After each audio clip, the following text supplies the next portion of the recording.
Vous savez, la seule raison pour laquelle je suis resté jusqu'après la 35e minute pour regarder ce match-là, la seule raison pour laquelle j'ai pas éteint la télé, c'est parce que j'ai du respect pour vous, pour les abonnés, pour vous qui regardez les vidéos, qui attendez les débriefs. Parce que moi, au bout de 30 minutes, j'avais vu ce que j'avais besoin de voir. En fait, ça y est, c'était assez clair dans ma tête. Beaucoup m'avaient posé la question de savoir, est-ce que le Barça, tu penses qu'on est capable d'aller loin en Ligue des Champions? Est-ce que tu penses que? Oubliez. C'est impossible. On va rencontrer une grosse équipe en Ligue des Champions, on va se manger pire que ce qu'on s'est mangé contre l'Atlético Madrid ce soir. On parle de l'Atlético Madrid, hein. Alors oui, ça reste une équipe européenne de Ligue des Champions, mais ça te donne justement une idée de ce qui pourrait potentiellement t'attendre en Ligue des Champions. Parce que vous savez, moi, durant les 30 premières minutes, ce qui m'a beaucoup dérangé d'abord et avant tout, c'est l'attitude des joueurs. Je vous l'avais dit au soir de la défaite contre Chelsea, je vous l'avais dit. Moi, c'est pas tant le score qui m'inquiétait, c'est peut-être plus l'attitude. Encore une fois, l'attitude. Et qu'est-ce qu'ils nous font de nouveau? Ils jouent exactement comme ils ont joué comme Chelsea, en fait. Les mains dans les poches. Tu vois, au bout de la 5e minute, des contre-attaques des 4 contre 2, l'équipe coupée en deux, tu vois des joueurs qui trottinent, qui ne reviennent pas, comme si on était à la 90e minute, ils s'en battent les... Je vais pas être vulgaire, vous voyez ce que je veux dire. Ils se sont foutus de nous, en fait. Parce que oui, on va parler tout à l'heure de Hansi Flick et de la ligne du hors-jeu, on va en parler. Mais parlons d'abord des joueurs. Et je pense que, vous savez, une équipe, en règle générale, elle joue à l'image de son capitaine. Je regarde Frenkie de Jong ce soir, que j'ai beaucoup encensé durant les dernières semaines. Il joue à un niveau stratosphérique. Ce soir, regardez le deuxième but que le Barça encaisse. Allez revoir le but. Déjà, je pensais que c'était Baldé qui était abandonné à lui-même sur l'aile gauche. C'était sur un corner raté d'ailleurs de Olmo qui fait une passe scandaleuse au gardien de l'Atlético Madrid.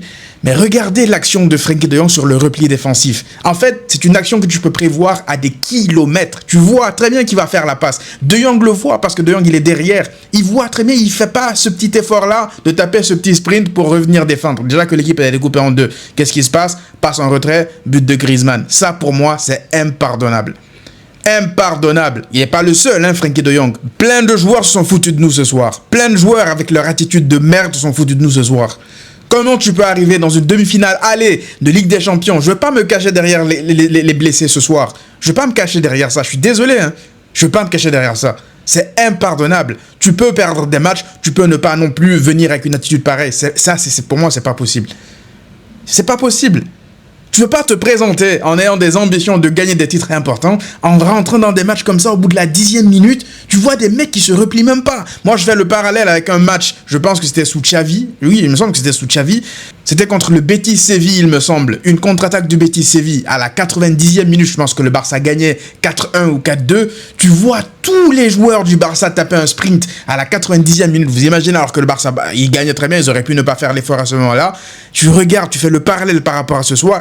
Si vous êtes fatigué de gagner, vous n'avez pas gagné grand-chose, hein. Vous avez gagné une Liga, vous avez gagné une Copa, une Super Copa. Vous n'avez pas gagné de Ligue des Champions. Vous n'êtes pas encore des légendes de ce club-là. Moi, les attitudes que je vois ce soir-là, ça m'inquiète. Ça m'inquiète au même titre que ça m'a inquiété le jour du soir contre Chelsea. Donc je ne sais pas si c'est un problème de football, de suffisance ou quoi que ce soit, mais là, c'est plus possible. Je suis désolé, c'est plus possible. On ne peut pas continuer comme ça. On ne peut pas continuer à rentrer dans des matchs importants, des matchs aller-retour de surcroît.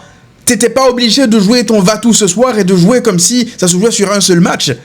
Tu peux jouer avec un peu plus d'envie, tu ne le fais pas. Ils se sont foutus de nous. Maintenant, j'aimerais parler de Hansi Flick parce que beaucoup de gens aujourd'hui vont venir nous dire « Ah, regardez, on n'a pas signé le défenseur central. » Vous pensez que ce soir, on vous met Maldini Prime en défense centrale accompagné de, je sais pas moi, Puyol Prime et n'importe qui Prime derrière. Vous pensez qu'on se mange pas 4 ou 5 buts pareil? Sérieusement, vous pensez que c'est un problème individuel qui nous plombe ce soir? J'ai vu beaucoup de gens taper sur Baldé. C'est vrai que Baldé, il se fait avoir sur son côté. Mais pourquoi Baldé se fait avoir comme ça? C'est parce que les défenseurs du Barça ne défendent même plus. Ils n'ont même plus le réflexe de défendre, en fait. À chaque fois qu'il y a une occasion de l'équipe adverse, ils montent tous derrière, devant même la ligne médiane. Il y a une action où les gars, ils se projettent derrière, en partant du milieu de terrain, vous vous rendez compte?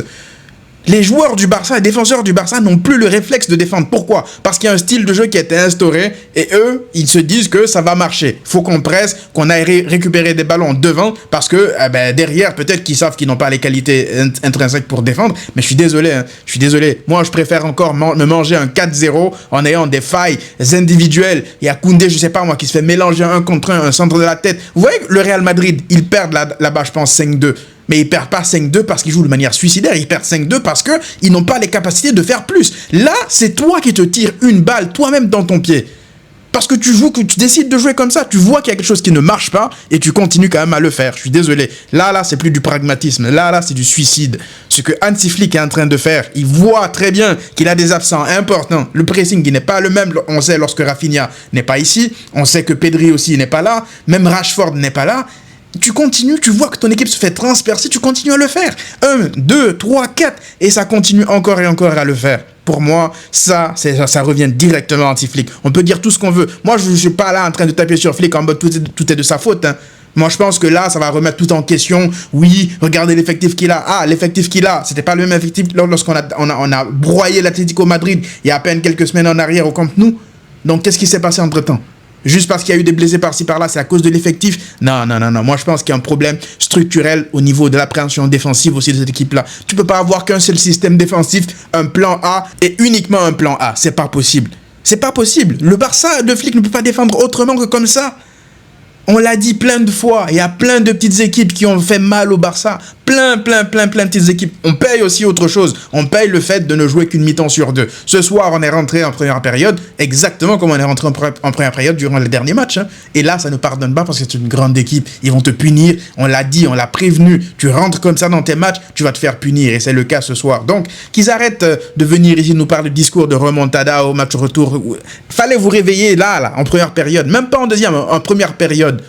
Parce que moi, j'ai même pas envie aujourd'hui de parler d'arbitrage parce que à chaque fois que tu vas en parler d'arbitrage après une défaite, beaucoup de gens vont penser que je te cachais dessus. Mais ce qui se passe ce soir, c'est une dinguerie. Hein. C'est une dinguerie. Exactement, ça m'a rappelé les flashbacks de la saison 2023 sous Xavi. 2023-2024. Le Barça puait la merde. On le disait. Moi, en tant que créateur de contenu, je parlais du fait que le Barça puait la merde. Et derrière, dès que tu parlais d'arbitrage, en plus qu'ils venaient te la mettre à l'envers, ah non, vas-y, tu te caches derrière ça. Et ça oublie tout ce que tu as dit pour taper sur ton équipe. Donc, je ne vais même pas parler d'arbitrage ce soir. Ceux qui veulent en parler, ils en parleront. Ceux qui veulent pas, comme vous le voudrez. Mais à 4-1, à 4-2, tu peux peut-être revenir avec le match retour, avec Pedri et les autres, et te dire que tu as un minimum de chance. Mais je suis désolé. Ce qui se passe ce soir, là, c'est un scandale à tous les niveaux. J'ai parlé de la pelouse en première période. Il y a beaucoup de gens qui en ont profité pour essayer de me vanner. Là, ils se cachent derrière la pelouse. Je parle pas de la pelouse uniquement pour le Barça. Je parle de la pelouse pour les deux équipes.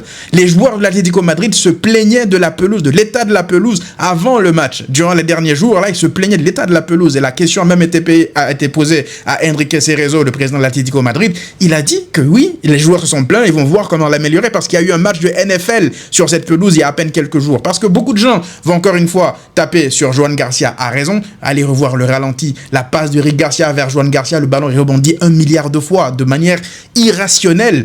C'est pas une pelouse, ça. Tous les joueurs qui glissent, pas que les joueurs du Barça, hein. Regardez, même les joueurs de l'Atlético Madrid, ils glissent constamment. Alors non, c'est pas à cause de ça que le Barça a perdu. Je le répète encore une fois. Mais là, c'est plus possible. Je suis désolé. Là, j'ai parlé de tous les sujets. Retenez ce que vous voulez. Ils se cachent derrière la pelouse. Ils se cachent derrière l'arbitrage. J'ai dit ce que j'avais à dire. Moi, là, ce qui m'énerve par-dessus tout, c'est l'attitude des joueurs et ce que le Barça a proposé durant ces 90 minutes-là. Tu peux pas jouer avec une attitude pareille. Moi, c'est pas une question de football. C'est une question de football. T'as pas été au niveau, il n'y a pas de problème. Vraiment, il n'y a pas de problème, t'as pas été au niveau, t'as été surclassé. Mais là, c'est une question d'attitude. C'est ça qui me met hors de moi. L'attitude des joueurs et la ligne haute suicidaire. Et si on continue comme ça, en fait, même la Liga, faudra l'oublier parce qu'on offre des 1v1 à n'importe quel random qui se présente devant le Barça. À n'importe quel random. Julián Alvarez, ça fait combien de mois qu'il a pas marqué? Combien de mois? Et oui, évidemment, tout le monde avait pré-shot. Tout le monde avait dit qu'il allait marquer contre nous et c'est le cas. Ils auraient pu mettre 4, 5, 6 buts. Ils ont raté de grosses occasions. Donc on s'en sort bien, même avec un 4-0. Hein. Moi, je me dis que c'est une humiliation contrôlée, là. Là, t'aurais pu te manger une vraie humiliation, une vraie grosse humiliation, vu comment tu jouais de manière suicidaire en première période.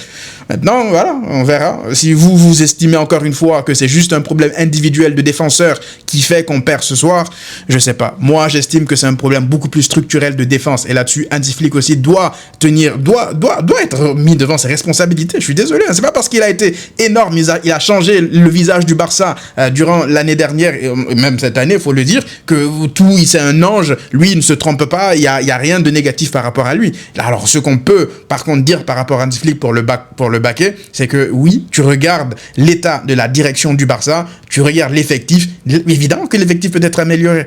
Évidemment que l'effectif doit être amélioré pour un mec qui vient de gagner une Liga, vient de faire un triplé national. Mais si on doit taper sur Flick, on doit aussi taper sur la direction. Parce que son style de jeu suicidaire, ok, tu l'embauches avec ses défauts et ses qualités, tu sais qu'il va mourir avec ses idées, bah donne-lui les joueurs avec lesquels il doit mourir avec ses idées, en fait. Tu regardes l'attaque du Barça, Lewandowski, 37 ans, bientôt 38, Ferran Torres qui est pas capable de faire une passe en retrait. Moi, beaucoup plus que la défense, c'est plus l'attaque, en fait. Moi, les niveaux des attaquants du Barça, et même certains joueurs, mais ça, c'est une question pour un autre jour. J'ai le démon, la vérité. Je sais même pas pourquoi je suis resté pour regarder cette deuxième mi-temps. J'ai le démon. Allez, vas-y.